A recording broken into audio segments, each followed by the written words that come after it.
This comparison landed at the worst possible time. A game had just ended. The score was final. Then Auston Matthews and Connor McDavid were placed side by side in a statement that carried weight. The words traveled fast, and by morning, the comparison had become a major focus across NHL media. Auston Matthews is a professional ice hockey player for the Toronto Maple Leafs. He plays the center position. He was selected first overall in the 2016 NHL draft. Matthews has played every NHL season of his career with Toronto. His role on the team includes leading the offense and taking key faceoffs during important moments of game. Connor McDavid is a professional ice hockey player for the Edmonton Oilers. He also plays center. McDavid was selected first overall in the 2015 NHL draft. He serves as the team captain for Edmonton. His responsibilities include leading offensive play and managing transitions during games. League records list him among the top point producers of his era. The event that triggered the discussion took place on December 14th during a regular season NHL game. The Edmonton Oilers played the Toronto Maple Leafs. The game ended with Edmonton winning 6-3. The matchup drew wide attention due to the star power on both rosters. Both Matthews and McDavid played significant minutes in the game. Immediately after the final buzzer, post-game coverage began. Analysts reviewed scoring plays,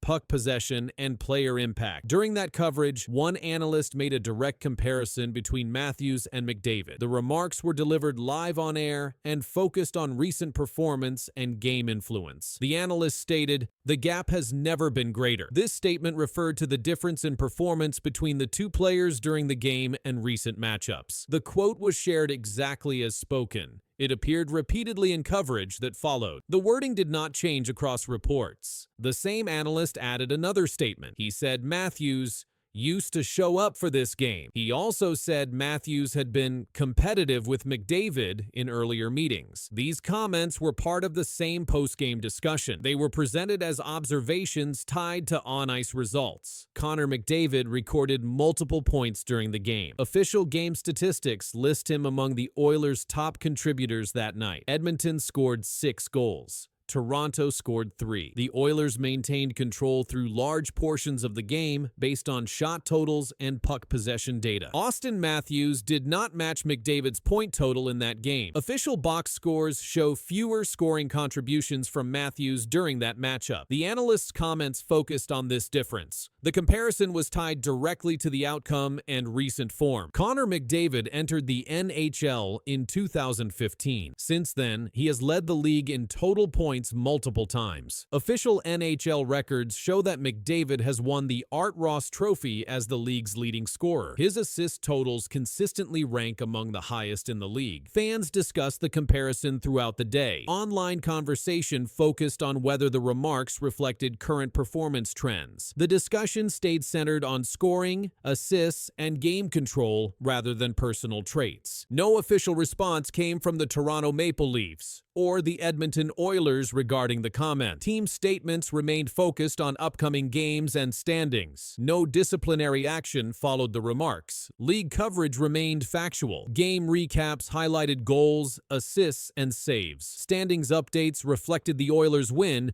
and the Maple Leafs' loss. The comparison remained part of media commentary rather than league action. Matthews and McDavid have faced each other many times since entering the league. NHL game logs show multiple regular season matchups between Toronto and Edmonton. Results vary by season. Both players have recorded strong performances in different games over time. There is no official rivalry designation between the two players. The comparison gained attention due to their status as top draft picks and elite scorers. Both were selected first overall in consecutive drafts. The language used during the broadcast contributed to the reaction. Phrases like "the gap has never been greater" carried clear meaning. The words were not softened or clarified later. They remained as stated during the segment. Throughout the day, coverage repeated the same core facts. The game ended 6-3. The comparison occurred post-game. The quotes were delivered by an analyst. No direct player response followed. By the end of the news cycle, the story stood as a documented moment in NHL media. A single post-game comparison turned into a widely shared headline. The facts remained unchanged. The quotes stayed consistent. The focus remained on performance and timing within that game window.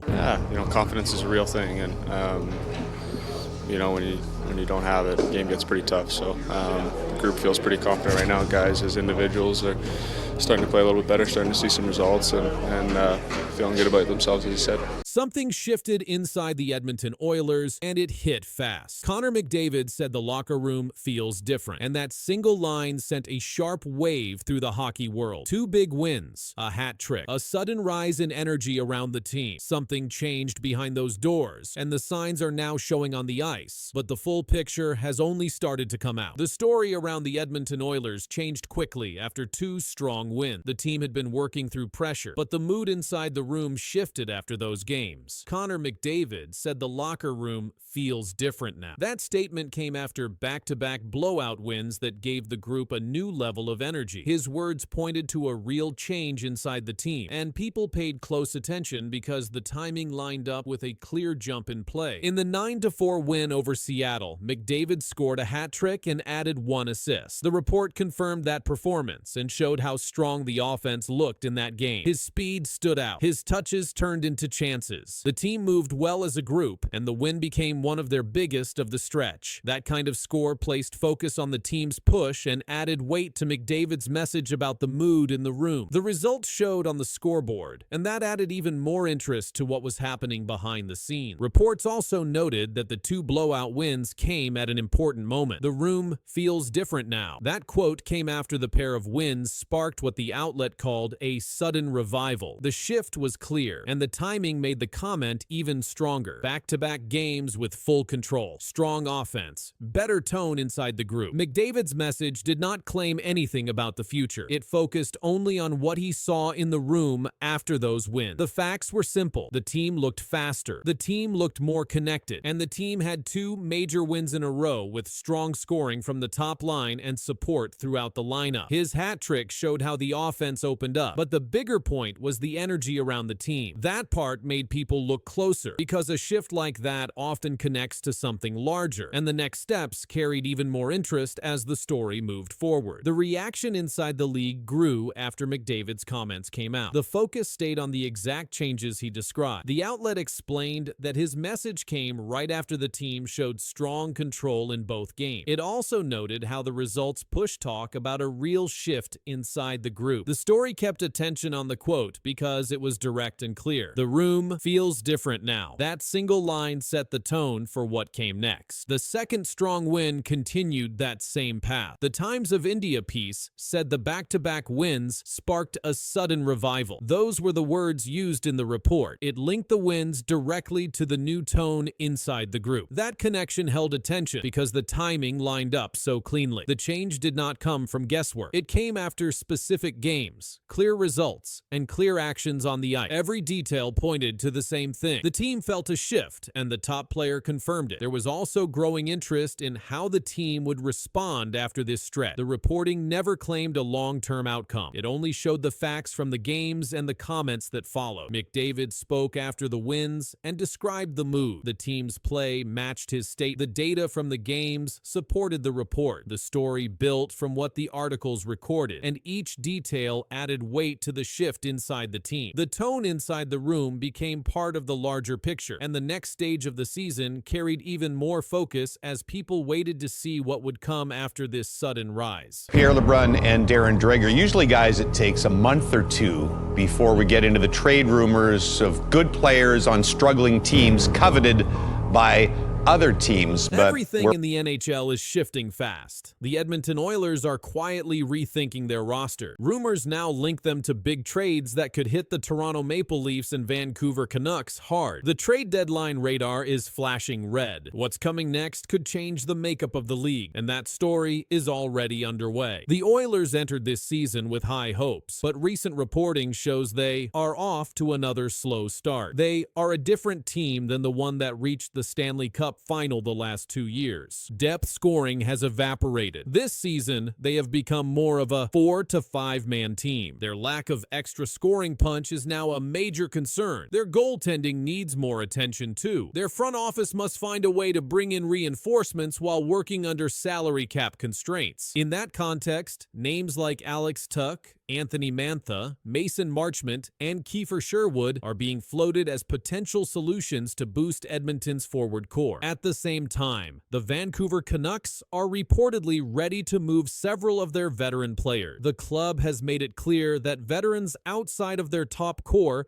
outside H. Philip Hronek and Quinn Hughes, are available for trade. Unrestricted free agents and non-core veterans such as Sherwood, Derek Forbort, Teddy Bluger, and former Oilers forward Sherwood again have been listed among those who could be moved before the deadline. Some of these names, like Sherwood, overlap with Edmonton's wish list. That convergence could set up serious trade discussions involving the Canucks and Oilers, with ripple effects across the league. Across the Atlantic in Toronto, the Maple Leafs are facing their own crossroad. Their offseason changes, including shedding some star contracts, were meant to shift the club identity. The goal was broader team balance, not reliance on a few stars. That proposed swap has drawn attention. On the surface, it might reduce salary burdens and give both players a fresh start. Some believe it only helps Edmonton with the reduction in salary. Still, that deal might not dramatically improve either club. Some analysts argue it doesn't move the needle. Meanwhile, for the Canucks, the pressure is rising on their core players like Quinn Hughes. Trade speculation has intensified. Some outside teams, including a franchise from the league's elite group, have reportedly shown serious interest in Hughes. If Vancouver opts to rebuild rather than retool, the timing could align with Edmonton's need. That could make the Oilers a logical target for assets that Vancouver might move. The NHL trade market has sparked widespread buzz this week. Several rumor roundups list Edmonton, Vancouver, and Toronto as three of the most active teams. Some insiders even link the Oilers with a potential goaltender trade. Names like Jordan Binnington are being floated. That signals the club may be preparing more than one major move. If those moves come together, forward depth, defense, or goaltending, the Oilers front office under Stan Bowman could reshape the roster dramatically. For Toronto and Vancouver, the calculus is different. Both must weigh short-term performance versus long-term restructuring. The balance is delicate. The next few weeks could see surprise moves. The deadline looms. The buzz is rising. The Oilers front office seems to be cooking something major. Fans across three cities, Edmonton, Toronto, Vancouver, are watching closely. The implications go beyond a single trade. The balance of power in the league could shift. Trade proposals are circulating. Rumors are building. The official moves may come soon, and when they do, the NHL landscape might look different. Has insiders stunned because Montreal may be closer to landing a star center than anyone expected. First thing I'd tell you is the Habs, O-Dog,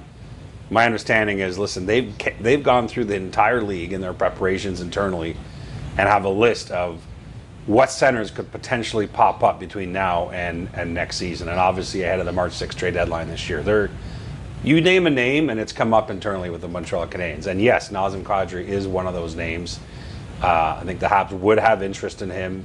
Nazem Kadri's name has become one of the most active in NHL trade circle. The Calgary Flames sit at 2-8 and 1-11 games, their worst start in years. Kadri leads the team with 8 points in those contests and is now just 4 games away from reaching the 1,000-game milestone in his NHL career. Despite his performance, the growing instability inside Calgary has sparked league-wide trade speculation. According to multiple reports, the Montreal Canadiens are one of several teams exploring center options. TSN insiders Pierre LeBrun and Darren Dreger confirmed that Montreal continues to search for a true second-line center to strengthen their roster. LeBrun noted that if Calgary ever decides to move Kadri, the Canadiens would be a logical fit. However, both analysts emphasized that the Flames are nowhere close to making that decision. Kadri's contract remains a significant fact. He is signed through 2029 with a $7 million cap hit. Originally protected by a full no-move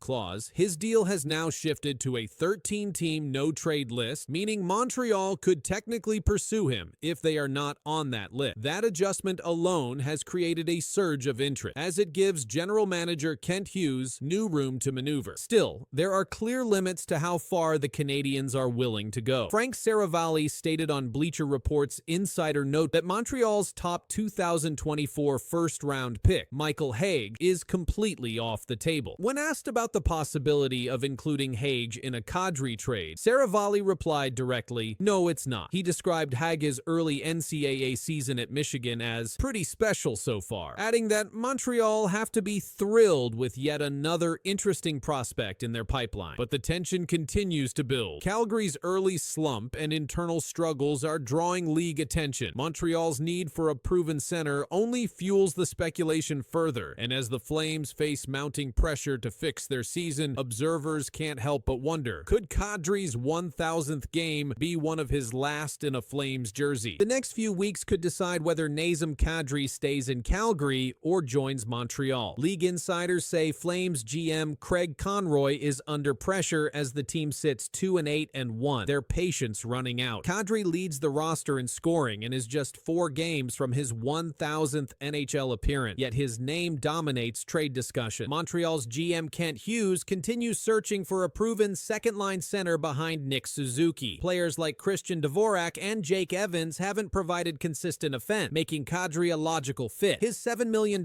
cap hit through 2029 complicates talk, and any deal would likely need Calgary to retain salary or take contracts back. Still, Montreal's cap flexibility after moving Carey Price's contract to long-term injured reserve keeps them in position to act. TSN's Pierre LeBrun reports the Flames aren't close to trading Kadri, but Montreal has done its homework, monitoring his leadership and playoff experience. Head coach Martin St. Louis values that intensity. Insiders say Hughes won't sacrifice the rebuild for short-term gain, giving Montreal leverage as Calgary's slump deepens. Kadri's looming 1,000th game adds tension. It could come in a new uniform if talks advance. For now, both clubs wait, and every Calgary loss makes a move feel closer. If you're a Habs fan, then rookie Ivan Demidov needs no introduction. The Montreal Canadiens announced the signing of the 19-year-old Russian forward to the utter jubilation of fans.